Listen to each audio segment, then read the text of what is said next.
Hello everyone. तो आज है संडे और बहुत दिन पहले संडे को मैं ऐसे बातें कर रही थी तुमसे कि मैं कंटिन्यू व्लॉग बनाऊंगी, बट पॉसिबल नहीं हो पाया यार। बट अब मैं सोच रही हूँ कि आज थोड़ा सा कर ही लेते हैं कुछ कुछ, लेकिन रहेगा वही किचन के साथ ही है ना, क्योंकि उधर सर पढ़ रहे हैं। तो मैंने सोचा कि मैं क्या करूँ। तो मैं सर के लिए क्या कर रही हूँ, देखो सोया बड़ी बनाने की कोशिश कर रही हूँ। मैं आपको दिखाती हूँ थोड़ा सा, है ना। इधर हम कुछ कुछ बॉईल कर रही हूँ मैं पहले इनको, फिर उसके बाद रेसिपी मैं अभी यूट्यूब से देख के या फिर इंस्टाग्राम से देख के ट्राई करूँगी। ठीक है। उसका रीज़न ये है कि सर आजकल जिम जा रहे हैं, डाइट फॉलो कर रहे हैं, तो हम लोगों के लिए तो वही सेम सब्जी रोटी। तो मैं सोच रही हूँ कि उनके लिए कुछ बनाते हैं, हालांकि मुझे बहुत ही बेकार लगता है मतलब सोयाबीन। और मैं सोच रही हूँ कि कुछ चटपटा सा बना के दे दिया जाए, लेकिन इसके लिए कुछ खास मसाले भी नहीं है। और जैसे मैंने अभी सोयाबीन डाला है, मुझे समझ में आ रहा है कि बहुत ही गंदी स्मेल अभी आ रही है इसमें। बट मैं देखती हूँ, डाइट करने वाले लोग हैं, स्ट्रिक्ट डाइट फॉलो करेंगे तो ऐसी गंदी गंदी चीज़ें खानी पड़ेंगी उनको। तो आज नीट का पेपर भी हो गया है। जो बच्चे मेरा व्लॉग देखते हैं, जिनको मैं पढ़ाती हूँ, आई होप तुम्हारा पेपर बहुत अच्छा हुआ होगा। पिछले वाले पेपर में कुछ कमियाँ रह गई होंगी, वो तुम लोगों ने कर ली होंगी, सही कर ली होंगी। बहुत सारे बच्चे ऐसे थे जो टफ पेपर जो है वो डिज़र्व करते थे। तो आज का जो पेपर था वो उन्हीं के अकॉर्डिंग आया है। तो मैं आज तो नहीं, कल बात करूँगी उन बच्चों से कि कैसा गया उनका पेपर। बहुत सारे बच्चे हैं जो मेरे दिमाग में ऐसे चल रहे हैं कि क्या कर रहे हो इस टाइम पे, पर मैं उनको जनरली कॉल या मैसेज नहीं कर रही हूँ, क्योंकि मुझे ऐसा लग रहा है कि वो डिस्टर्ब हो जाएंगे या ऑलरेडी पेपर वेपर दे के थक गए होंगे, घर पहुँचेंगे, अपने रेस्ट करेंगे थोड़ा। तो मैं उनसे बाद में बात करूँगी, ठीक है।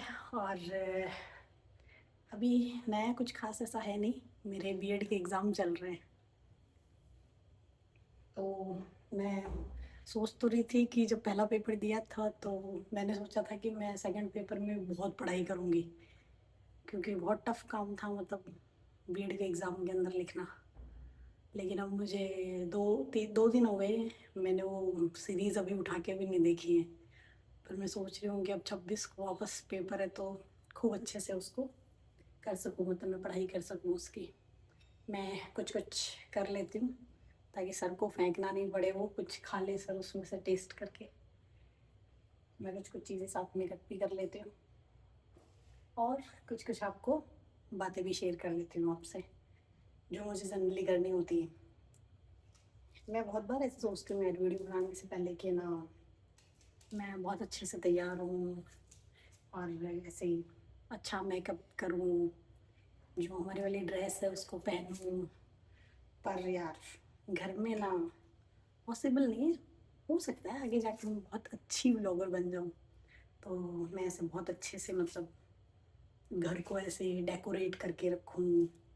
और हाँ, पर मुझे आज एक चीज़ ज़रूर करनी थी, शेयर करनी थी कि जब मेरी शादी नहीं हुई थी ना, तो मुझे ऐसा लगता था कि एक्चुअली घर में ना कुछ नीड ही नहीं होती। बस घर वाले गेहूँ लाते हैं, सब्जी लाते हैं, और जो भी हम बच्चे फरमाइश करते हैं उसके अकॉर्डिंग वो हमें बना कर डाल देते हैं। लेकिन जब से मेरी शादी हुई है, मैंने ऐसा नोट किया है कि घर का सामान आप कितना भी खरीद लो, उसका कोई एंड ही नहीं है। आपको हर बार किचन में ये फील होता है कि आपके पास कुछ ना कुछ चीज़ों की कमी है, जो आप क्या करते रहते हो, टाइम टू टाइम उन चीज़ों को खरीदते रहते हो, और उसके बाद आप बनाते रहते हो सारी चीज़ें। जैसे कि हमारे पास बड़ा बर्तन नहीं था, तो प्रकाश को ऐसा था कि मैं पूरा हाथ डाल के फेंका दही रोटी खाऊं, तो इसलिए आज हमने ये खरीदा। और मैंने आज बहुत अच्छी चीज़ खरीदी है, देखो है ना। मेरे लाइफ के कुछ नए नए एक्सपीरियंस हैं जिनमें मैंने ये पेन खरीदा है, मतलब ट्रिपल, जिसका ये कवर है, जिसका आज मुझे बहुत शौक है। शायद आप समझ भी गए होंगे कि मैं क्यों बना रही हूँ सोयाबड़ी। उसका रीज़न ये है कि बर्तन जो है ना वो नया है। तो मैं आपको दिखाती हूँ, देखो, क्लासिक स्टील का। तो मैं आज दोपहर के अंदर मार्केट जाके ये सब खरीद के लेके आई हूँ।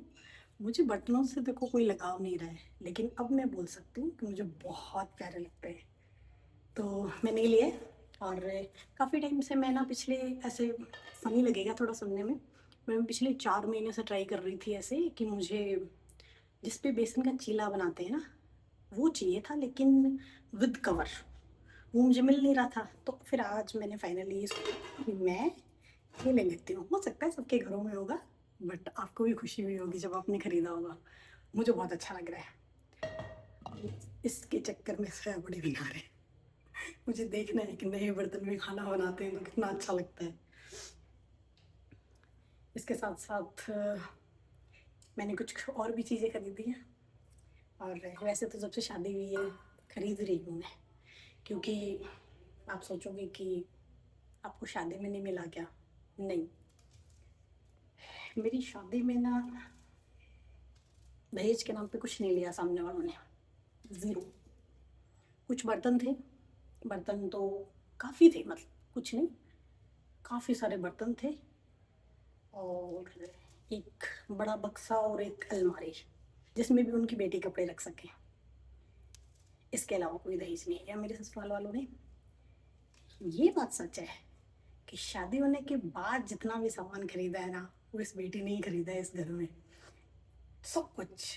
लेकिन नीड के अकॉर्डिंग लिया। मैं ये कह सकती हूँ मेरे ससुराल वालों ने कुछ भी नहीं लिया, कोई डिमांड नहीं थी, ज़ीरो, कि जो आपसे हो सके आप करो, और हमने भी वही किया जो हमसे हो सका।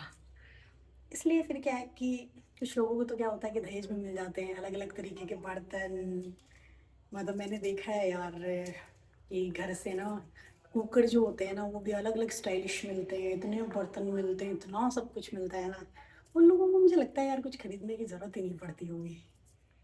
एक हमारे जैसे लोग हैं जिनको जैसे जैसे नीड होती जाती है वो वैसे वैसे खरीदते जाते हैं। लेकिन दोनों ही चीज़ अच्छी है। अगर आपको मिल जाता है पहले से, ठीक है, आप रिलैक्स फ्री होके मस्त खाना बना रहे हो, एंजॉय कर रहे हो। लेकिन अगर आपको नहीं मिले हैं तो आपको उसकी वैल्यू रहेगी।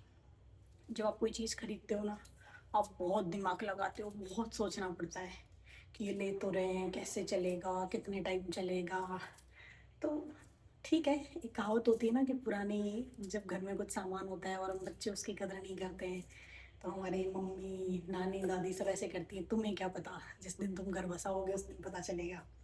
मेरी नानी की कुछ कुछ बातें मुझे याद आती हैं। अब जब मैं खुद खरीद रही हूँ तो मुझे समझ में आ रहा है कि यार वो सही बोलते थे कि आपको चीज़ की कदर उस दिन होगी जब आप खुद खरीदोगे। तो अभी मैं बीच में इसको रोकती हूँ। उसका रीज़न ये है कि गाइस मुझे यूट्यूब के ऊपर पहले रेसिपी देखनी पड़ेगी इसकी, कि इसके अंदर क्या क्या चीज़ें और किस चीज़ से मैं इसको टेस्टी बना सकती हूँ। तो मैं इसका सेकंड वीडियो अपलोड करूँगी सोयाबीन बनाते हुए। ठीक है, thank you for watching my blog, and आपको अच्छा लगे तो आप इसको लाइक करें, सब्सक्राइब करें। ठीक है, थैंक यू।